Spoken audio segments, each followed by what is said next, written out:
उनका हौसला अफजाई हो। और मुझे उम्मीद है कि उसमें अवश्य ही है जिस रूप में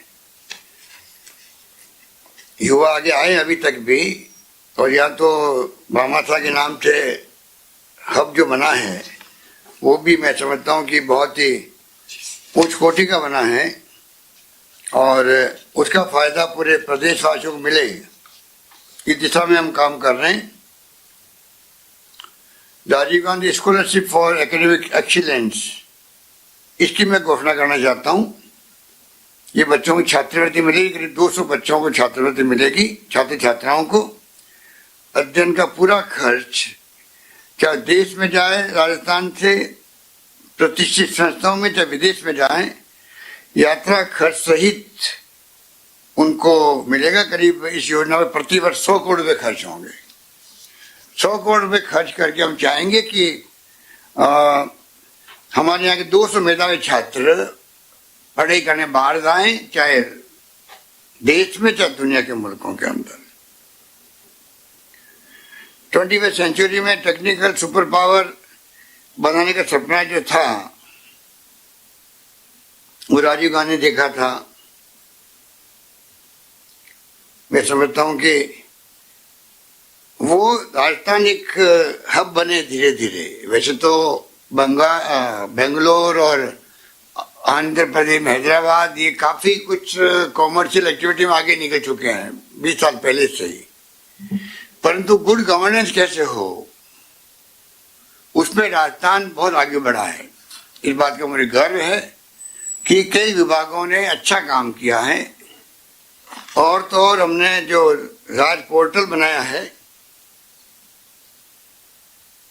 और सूचना के अधिकार को हम लोगों ने जिस प्रकार से पोर्टल के माध्यम से हम लोगों ने सूचनाएं दी है लोगों को, लाखों लोगों को, कि आपको सूचना मांगनी पड़े ही नहीं। प्रोसेस के अंदर सरकार खुद सूचना अपलोड करे। ये आपके आरटीआई एक्ट के अंतर्गत भी सब प्रोविजन है, पर कोई करती नहीं सरकारें। हमने आगे बढ़ के इस काम को पोर्टल बना दिया है और 400 से अधिक सूचनाएं तो उसमें अपलोड हो गई है। आगे हम लोग और विभागों में कर रहे हैं, जिससे कि लाखों लोग उसका फायदा उठा रहे हैं, लाखों लोग। क्योंकि सूचना मांगने के बजाय आप सूचना खुद पोर्टल देख लीजिए। इस प्रकार से राजीव गांधी के नाम से एक फिनटेक डिजिटल यूनिवर्सिटी की मैं घोषणा की थी, बजट के अंदर घोषणा की थी मैंने। जोधपुर के अंदर बनेगी है, करीब 400 करोड़ की होगी। 400 करोड़ की ये fintech, Rajiv Gandhi fintech digital university बनाई जाएगी। ये घोषणा मैंने बजट में की थी। अब मैं इनका नाम राजीव गांधी से करने की मैं घोषणा करता हूं। इस प्रकार से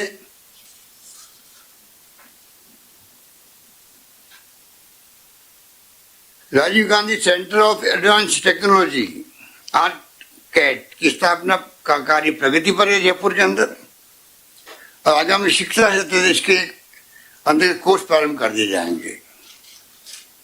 इसमें artificial intelligence, machine learning, robotics and virtual reality आदि में सर्टिफिकेट कोर्सेज करेंगे। के साथ साथ आमजन को तकनीकों की जानकारी कराने के लिए Rajiv Gandhi centre of advance technology आर्ट-कैट की स्थापना का जल्दी प्रारंभ किया जाएगा। इसका लाभ हम लोगों को मिलेगा। 14 नवंबर से हम लोग जो बजट की घोषणा थी मेरी, राजीव गांधी युवा कोर, जो सोशल वर्क करना चाहते हैं नौजवान, उनको अवसर मिलेगा हर गांव के अंदर। इस अभियान को भी हम 14 नवंबर से शुरू करेंगे। इस प्रकार से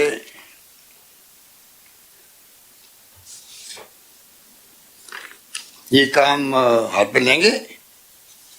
मैं समझता हूं कि मिस्टर पेट्रोडा साहब जुड़ गए हैं और टेक्निकली कुछ प्रॉब्लम आ गई थी। मैं उम्मीद करता हूं कि वो प्रॉब्लम नहीं आएगी और हम लोग चाहेंगे, उनको सुनना चाहेंगे। हम तो आपके बीच में बात करते जाते हैं और मैं उम्मीद करता हूँ कि आने वाले वक्त में हम ई गवर्नेंस का काम बहुत बड़े रूप में हाथ में लेंगे। राजस्थान सरकार धीरे धीरे पूरी ई गवर्नेंस के आधार पर चले, पेपरलेस काम हो विभागों के अंदर, सुशासन दे सके हम लोग आईटी के माध्यम से। इस थीम को लेके हमने आज ये प्रोग्राम रखा है और राजीव गांधी जी का आज जो हम लोग 75th ईयर मना रहे थे, मैं समझता हूँ आज हम उसी के अंतर्गत आज का प्रोग्राम ये किया गया है। यही बात कहता हूँ मैं एक बार पुनः अपनी ओर से, आप सबकी ओर से, प्रदेशवासियों की ओर से मैं शुक्रिया अदा करना चाहूंगा मिस्टर सैम पित्रोदा का, जिनको मैंने खाली एसएमएस किया और एसएमएस के मैसेज के माध्यम से उन्होंने प्रोग्राम को स्वीकार कर लिया, आज हमारे साथ जुड़ गए हैं, क्योंकि उनका कमिटमेंट पूरे देश के साथ में है। इसीलिए उस जमाने में आप कल्पना कीजिए 85 के अंदर जो मिशन बने हैं देश के अंदर, राजीव जी के साथ में मिलकर इन्होंने बनाए हैं, तो आप सोच सकते हो कि किस प्रकार का कमिटमेंट उनका है। और मैं उम्मीद करता हूं कि उनका मार्गदर्शन मिलता रहेगा राजस्थान सरकार को भी, जैसे और ज्यादा हम लोग किस रूप में नौजवानों का फ्यूचर जो है ब्राइट कर सके, किस प्रकार नौजवान जोड़ सके हम लोग आईटी के माध्यम से, किस प्रकार राजस्थान के युवा जो है आईटी में बहुत कामयाब हो सके। मैं चाहूंगा कि समय आने पर इनको कभी राजस्थान बुलाएंगे भी, और गवर्नेंस में भी और युवा पीढ़ी का किस प्रकार से जुड़ाव हो अधिक से अधिक। लगातार हमारे जो संस्थाएं बनी राजीव गांधी के नाम से, मैंने आज घोषणा करी है, इन तमाम संस्थाओं के माध्यम से आप लोग महसूस करेंगे कि राजस्थान देश में पीछे नहीं रहेगा। यही बात कहता हूं, मैं अपनी बात समाप्त करता हूं। मैं पुनः स्वागत करता हूं अपनी ओर से, आप सबकी ओर से, और विनती करता हूं मिस्टर सैम पित्रोदा से,